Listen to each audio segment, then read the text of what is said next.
Hi friends, good morning. তো দেখো, সকালবেলা ডিউটি থেকে ফিরেছি। কালকের নাইটটা ছিল, কিন্তু প্রচণ্ড ঠান্ডার জন্য না খুব কষ্ট হচ্ছে। চলে এসেছি বাড়িতে। বিশেষ বাজার টাজার কিছু করা হয়নি। কেন, অত সকালবেলা তো কোনো দোকান টোকান বসেনি, জানো তো। তো এদিকে আমাদের বাড়িতে দেখো, মিহিদানা ব্যাপারী এসছে বিক্রি করতে। ওই যে মিহিদানাটা নিয়েছি। মিহিদানা খেতে কি ভালো লাগে না? আগে তো মিহিদানা খেতাম, কি সুন্দর বলো। মিহিদানাগুলো মানে নিলে কলা পাতায় করে নিত। একটু বসি না, রোদে বসতে বেশ ভালো লাগছে। কাজ করেছি, সকালবেলার বাসি কাজ সেরেছি। নাইট করে এসে সকালের বাসি কাজকর্ম সেরে একটু কাচাকুচি করেছি। এখনও কিছু গামলায় ভেজানো আছে। তো একটু মিহিদানাটা এসছিল ওই কাকা নিয়ে, তো কাগজে করে দিল, পেপারে, মানে ভালো লাগলো না। আগে আমরা খেতাম না, কলা পাতায় দিতে খুব ভালো লাগতো।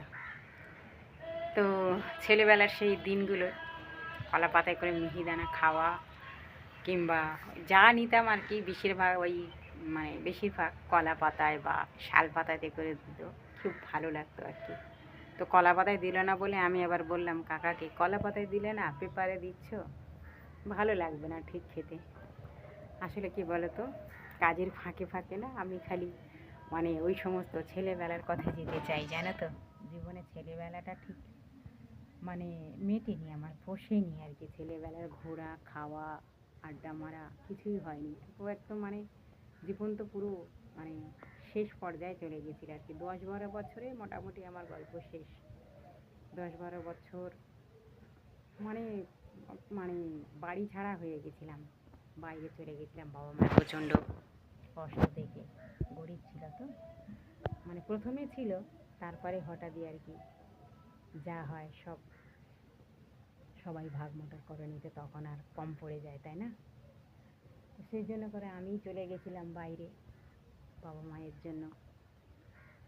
তো 12 বছর বয়স তখন বাইরে চলে গেছি। 12 বছর তখন না, কিছুই জানতাম না, কলকাতার কাজ কিছুই জানতাম না। কলকাতার কীভাবে বাসন মাজা, কীভাবে রান্না, কীভাবে কিচ্ছু জানতাম না। তো যাই হোক, 12 বছর, 15 বছর, 16 বছরের মধ্যে আবার টানতে টানতে নিয়ে গিয়ে বিয়েও দেওয়া হয়ে গেছিলো। কারণ কি, বাবা স্ট্রোক হয়ে মারা গেল। তখন আমি আর দাদা রাখবে না বাড়িতে, বোনেদের রাখবে না, বাকি টিভিদের তো সব বাবা বিয়ে দিয়ে গেছে, আমারই হয়নি। তো সংসারে বিশাল অশান্তি আমাকে নিয়ে। তো যাই হোক, 15 বছরে সব শেষ, দিয়ে দিল। তারপরে সেখানেও হলো না, এক সপ্তাহ শ্বশুর বাড়ি কি জানতে পারলাম না। তা যাই হোক, আবার সেই কলকাতায় নিয়ে এসে আবার এই লোকের বাড়ি কাজ করতে হতো। তো যাই হোক, জীবনে কিছুই তো বুঝতে পারলাম না। আর সেই 15 বছর থেকে বিয়ে হওয়া থেকে ওই বাচ্চা দুটো আসলো। তারপরে ব্যাস নিজেকে একাই থাকতে হলো। তারপরে তাদেরকে পৃথিবীতে নিয়ে আসা, মানুষ করা, কেউ দৌড়ঝাঁপের জীবন এখনও চলছে। তো যাই হোক গাইস, অনেক কাজ রয়েছে, তোমাদের সাথে একটু কথা না বললে আবার পরে বলবো আমার জীবনের কথা। তো খুব দুঃখ, জানো তো, আমার খুব কষ্ট নিয়ে থাকি, তবুও হাসি, আনন্দ করি, এই তোমাদের সাথে কথা বলি। ইউটিউবটা হতে আমার, বললাম না, আমাদের মতো মানুষের খুব কথা বলা, অন্তত একটু কথা বলা, অ্যাটলিস্ট কথা বলে কারোর সাথে দুঃখটাকে প্রকাশ করা অনেকটা হালকা লাগে, তাই না? তো যাই হোক গাইস, এই পর্যন্ত, দেখা হচ্ছে আবার পরে কথা হবে। সবাই ভালো থেকো, সুস্থ থেকো, টাটা।